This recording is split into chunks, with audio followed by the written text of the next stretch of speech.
Kali ini Anof Prabowo akan menggali jalur keberkahan yang didapatkan sosok pejuang dari tanah milik Allah Subhanahu wa Ta'ala.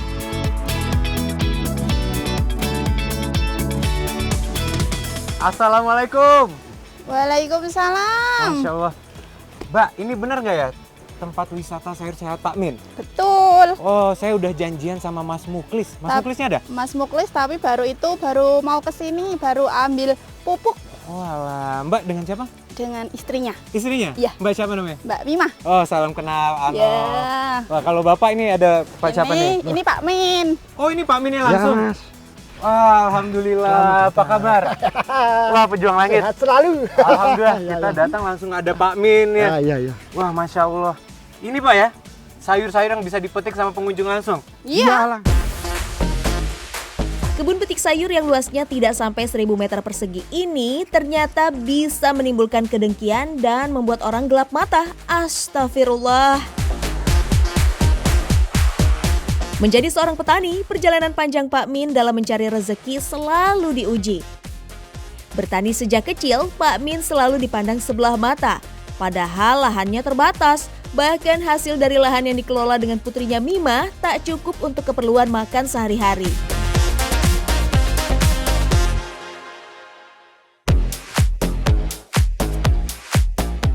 Namun itu semua berubah saat Mimah dan Muklis berjodoh. Tak pernah bertemu lama, hanya sebatas teman satu pondok pesantren. Bertemu karena urusan pertanian, itu pun hanya satu kali saja.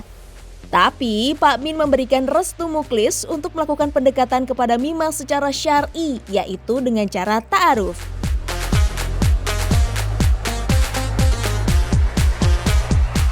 Wih, Mas Muklis. Nggih, Assalamualaikum. Waalaikumsalam. Apa kabar, sehat? Alhamdulillah Wah, sehat. dari sehat. tadi ditungguin. Wah, saya sudah dari tadi di sini nih. Di pembibitan, Mas. Oh, Baru rawat-rawat bibit ini tadi. Tadi udah ketemu sama Mbak Mimah sama Iya. Pak Min langsung. Oh, sama Pak Min? Iya. Sama Bapak berarti? Nah, tadi Mbak Mimah bilang katanya ada tomat cherry yang bisa kita petik. Ada ready, Mas. Boleh? Ready. Boleh banget. Sambil kita ngobrol-ngobrol Siap, ini banyak siap, banget siap, saya siap. pengen nanya-nanya nih. Saya taruh dulu ya. Boleh, boleh.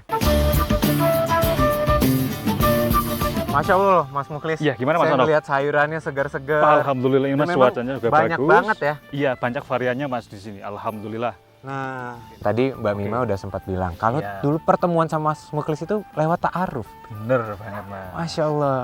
Kalau cerita versinya Mas Muklis gimana nih? Kalau dulu kan saya juga di pesantren, jadi Mhm. tidak berbolehkan bertemu secara langsung. Kami juga saling mendoakan lah.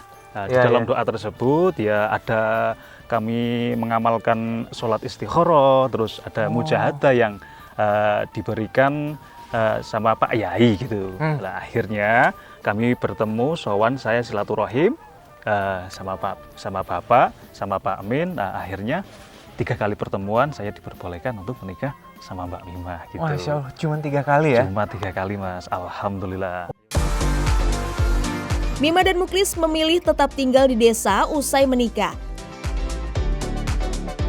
Muklis menolak pekerjaan kantoran demi menjaga amanah ilmu pesantren dan baktinya kepada guru.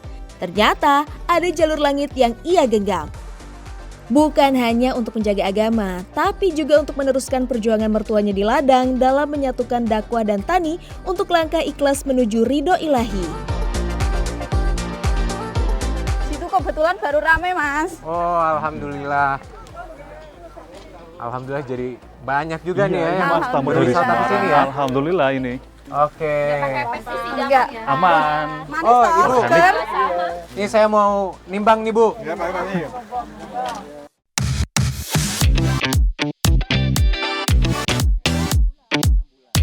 Mas Muklis, Iya, gimana, Mas jadi Anof? dulu kesulitannya itu seperti apa sih? Titik terendah yang Mas Muklis rasakan waktu pas menikah sama Mbak Mimah waktu itu? Dulu memang titik terendah di keluarga kami ketika awal-awal membangun wisata petik sayur ini, karena kan belum banyak orang atau masyarakat yang tahu. Jadi kalau pas waktu panen ya Dek ya, itu dibawa ke pasar dan hasilnya cuma cukup beli beras 5 kilo. Sedangkan di rumah itu keluarga ada 6 orang.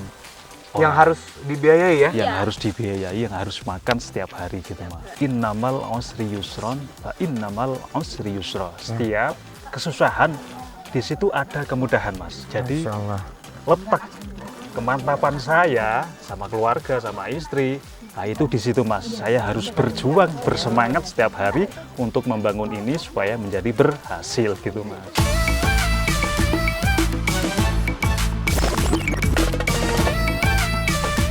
Mas Muklis tadi sempat bilang kalau Mas Iya. Muklis ngajarin ngaji. Betul, Sama Mas. Mbak Mima juga? Iya, bareng kami sama berdua. Mbak Mima. Oh, jadi karena sama-sama lulusan pesantren, Iya. itu amanahnya salah satu harus jadi guru ngaji? Iya. Iya.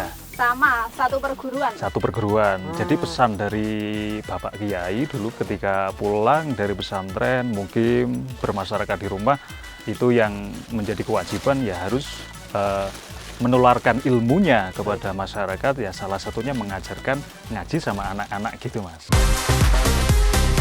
Muklis mengenggam erat amanah dari gurunya, yaitu agar mencari rezeki halal untuk keluarga tanpa meninggalkan dakwah. Ia ingin ilmunya tetap hidup, dibagikan kepada masyarakat, disampaikan dengan lisan, dan menjadi teladan di tengah ladang kehidupan. Saya jadi teringat dengan hadis yang Ustadz sampaikan bahwa ilmu itu adalah amanah, sehingga mewariskannya merupakan suatu keharusan. Rasulullah SAW bersabda, ilmu itu adalah amanah, maka jangan engkau berikan kepada orang yang tidak berhak. Pejuang Langit setelah mendapatkan keberkahan dengan hasil panen dan wisata petik sayur yang ramai, tidak serta-merta membuat mereka hanya menjadikan ladang usaha untuk cari untung. Tapi Muklis dan Mima bilang mereka ingin sekalian bersedekah, masuk kebunnya tanpa bayar. Yang ingin belajar berkebun terbuka untuk umum, sampai harga yang ia tawarkan bagi yang belanja petik sayur langsung dimurahkan, jauh dari harga pasar. Bismillahirrahmanirrahim. Subhanal ba'itsil waris. Subhanal ba'itsil waris. Ternyata kesabaran yang besar dari keluarga Pak Min datang dari amalannya dalam memperlakukan tanaman. Memulai segala perkara termasuk perkebunan dengan nama Allah. Karena seperti yang dipesankan para ulama, bahwa segala sesuatu yang tidak dimulai dengan menyebut dan mengingat Sang Pencipta, maka keberkahannya akan sirna. Rasulullah SAW bersabda, setiap perkara penting yang tidak dimulai dengan Bismillahirrahmanirrahim, amalan tersebut terputus berkahnya. Masya Allah, Pejuang Langit, saya sekarang lagi ngikutin kegiatan Mas Muklis sama Mbak Mima. Nah, tadi saya lihat ya, Mas Muklis itu sama anak-anak sangat dekat sekali, Mbak ya. Iya, alhamdulillah. Walaupun hujan begini, semangat anak-anak untuk belajar ngaji itu masih tetap tinggi gitu. Iya, sampai dipayungin sama Mas Muklis ya, luar biasa. Iya, alhamdulillah. Nah, itu memang udah jadi kebiasaan ya. Jadi kalau pagi nerima para wisatawan Iya. yang datang buat metik sayur, habis Iya. itu sorenya ngajarin ngaji. Iya. Jadi dulu itu kan ngajinya itu pertama kali itu sama saya aja. Oke. Terus setelah nikah, alhamdulillah ya emang saya kepinginnya juga kalau dapat suami itu yang bisa menemani lah, bisa menemani perjuangan saya untuk mengajar anak-anak ini. Alhamdulillah sekarang ya kalau pagi itu kami berkebun bersama. Terus nanti setelah sore kami membersamai anak-anak ini untuk ngaji bareng gitu, Mas. Alhamdulillah. Alhamdulillah Pejuang Langit, dari ta'arufnya bersama dengan Muklis membuat pintu rezekinya terbuka. Berikut dengan keberkahannya untuk seluruh keluarganya. Perkebunan yang dulu dipandang sebelah mata dan hanya panen satu jenis sayur aja, kini bisa dipanen sampai 20 macam jenis.